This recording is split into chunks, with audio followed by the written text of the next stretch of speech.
Hello guys, welcome back to our YouTube channel Center for Neurospinal Injuries। तो आज हम doctor Pankaj Gupta ji से CT scan के बारे में कुछ बात करेंगे कि हेड इंजरीज में सीटी स्कैन का क्या यूज़ होता है। तो हेलो सर, सर मैं आपसे एक क्वेश्चन करना चाहूँगी कि सीटी स्कैन क्या होता है और हेड इंजरी में इसका क्या रोल होता है। दोस्तों, सीटी स्कैन हेड इंजरी या न्यूरोसर्जरी के मरीजों के लिए उतना ही उपयोगी और ज़रूरी है जैसा आप ये मानिए ऑर्थोपेडिक सर्जन के लिए एक्सरे। जी सर।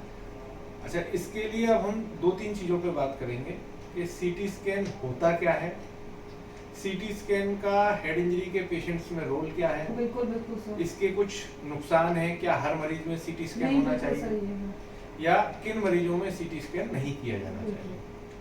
तो सीटी स्कैन का जो फुल फॉर्म है वो बेसिकली कंप्यूटराइज्ड टोमोग्राफी, यानी कि इसमें हम दो चीज़ों को मिलाकर एक डायग्नोस्टिक मोडेलिटी बनाते हैं, जांच का एक तरीका बनाते हैं, जिसमें हम मरीज के किसी भी अंग का, जैसे न्यूरोसर्जरी में या हेड इंजरी में तो सिर ही मेन हिस्सा होता है, उसके एक एक्सरे मशीन से अलग अलग एंगल से उसके फोटो लिए जाते हैं, उसके स्कैन लिए जाते हैं।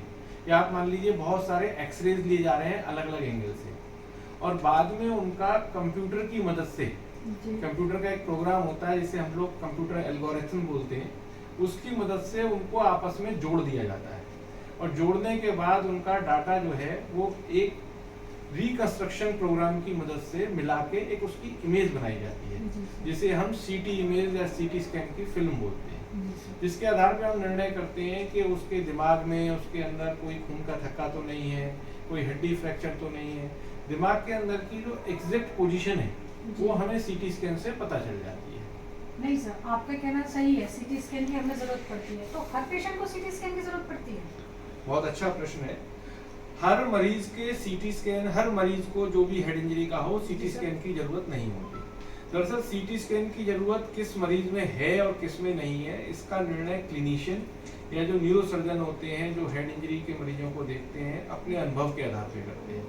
मोटे तौर पे हम जो ये मानते हैं कि अगर किसी मरीज को सिर में चोट लगने के बाद उल्टी हुई हो, कोई बेहोश हुआ हो, दौरा आया हो, नाक कान गले से खून आया हो, या वो भूल रहा हो कि उसको चोट कैसी लगी है या चोट लगने के बाद क्या हुआ, या उसके किसी एक हाथ पैर की ताकत कम हो गई हो, उसको दिखाई देने में कोई परेशानी हो रही हो, इस प्रकार के अगर कोई भी लक्षण होते हैं तो उस मरीज का सीटी स्कैन किया जाता है, जिससे कि हमें अंदर की चोट के बारे में पता चले। लेकिन इसी में बहुत महत्वपूर्ण बात यह भी है कि कुछ मरीज ऐसे भी होते हैं जिनको कोई लक्षण ना हो, कोई सिम्टम ना हो, लेकिन बाद में अगर उनका सीटी स्कैन किया जाए तो उसमें काफी बड़ा कभी कभी खून का थक्का निकला आता है, या हम सीटी स्कैन ना करें और ऐसे मरीज को हम ये मान लें कि इसे कुछ नहीं है, घर ले जाएं, तो उस केस में कभी कभी नुकसान हो सकता है। तो हर मरीज को एक बार हम न्यूरोसर्जन को दिखा लें तो वो उसकी कुछ आंख की जो पुतली होती है उसकी टॉर्च से रिएक्शन चेक करते हैं, जिसको प्यूपिलरी रिएक्शन बोलते हैं, और एक स्कोर होता है दिमाग का GCS स्कोर, जिसके आधार पर हम निर्णय करते हैं कि मरीज ठीक है या नहीं। वो उन सब चीज़ों को देख के निर्णय करते हैं कि इस मरीज का सीटी स्कैन होना चाहिए या नहीं। कभी कभी वो कुछ मरीजों को ऑब्जर्वेशन में रख लेते हैं कि अगर जरूरत पड़ेगी तो उसका सीटी स्कैन किया जाएगा। सर मेरा ये तीसरा क्वेश्चन ये था कि सीटी स्कैन आपने करवा लिया, हो गया पेशेंट को, इससे कोई नुकसान तो नहीं है? सीटी स्कैन का नुकसान कुछ चीजों में हम जो है सावधानी बरतते हैं, जैसे कि प्रेग्नेंट लेडीज में अगर कोई मरीज गर्भवती है तो उसका सीटी स्कैन करने से, क्योंकि सीटी स्कैन में एक्सरेज होती हैं और एक सीटी स्कैन में करीब करीब 80 से 100-125 एक्सरेज के बराबर रेडिएशन निकलता है, तो उससे गर्भ में पल रहे बच्चे को नुकसान हो सकता है। तो प्रेग्नेंट लेडीज का सीटी स्कैन अवॉइड करना चाहिए। दूसरे बहुत छोटे जो बच्चे होते हैं उनमें भी रेडिएशन की वजह से नुकसान हो सकता है।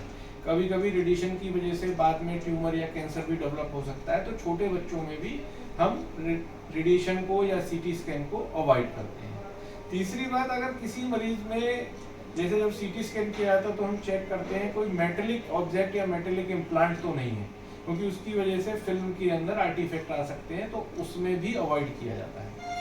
लेकिन सर आपका कहना अवॉइड किया जाता है, लेकिन अगर उस पेशेंट को, मान लो हम गर्भवती महिला की बात कर रहे हैं, अगर उसको नीड है सीटी स्कैन की, तो हमें कराना तो पड़ेगा ना। तो उस केस में हमारे पास दो रास्ते होते हैं। जी सर। एक तो उसके लिए हमारे पास लेड शील्ड होती है, तो जी। अगर हमें बिल्कुल सीटी स्कैन की जरूरत है तो हम लेड शील्ड से उसको प्रोटेक्ट करते हैं।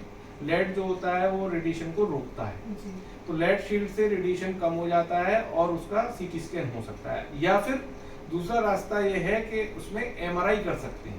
अच्छा। एमआरआई जो है वो प्रेग्नेंट लेडीज में और बच्चों में बिल्कुल सेफ है। अच्छा। तो उस केस में सीटी स्कैन की जगह हम लोग एमआरआई कर लेते हैं। तो मेन जो जानकारी है वो हेड इंजरी में सीटी स्कैन के रोल में ये है कि सबसे पहले हम क्लिनिशियन या न्यूरोसर्जन को दिखाएं, हम जानें कि उसमें सीटी स्कैन की जरूरत है या नहीं है, और उसके आधार पे ही उसका निर्णय लें। बिल्कुल, थैंक यू सर। तो दो सीटी स्कैन का क्या रोल होता है हेड इंजरीज में, तो हमारे यूट्यूब चैनल को देखने के लिए धन्यवाद। लाइक करें और सब्सक्राइब करें। Thank you. धन्यवाद।